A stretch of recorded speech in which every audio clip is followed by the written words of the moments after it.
All right, let's talk about scheduling to a carousel post to Instagram. So what you're going to do is to go to facebook.com/creator studio, and that will take you to this page. Then you're going to click on the Instagram icon to take you to the Instagram section.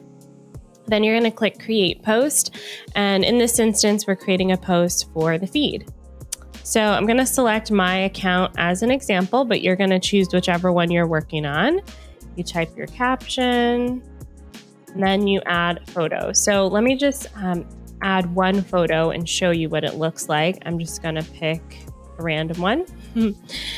So added one photo, and then to add more, you're going to click add content right here. Now you do have to add them in the order that you want them, and you do have to add them one at a time. So that would be the first slide. That would be the second slide. I tried reordering this. I don't know. There's no way to do it yet, but I feel like that eventually can become a thing. Add in the rest of your content and then hit this little toggle here and schedule it to the date that you want it to be scheduled.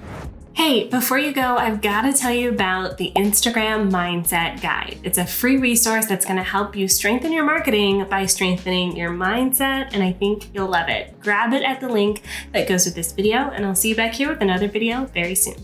Bye!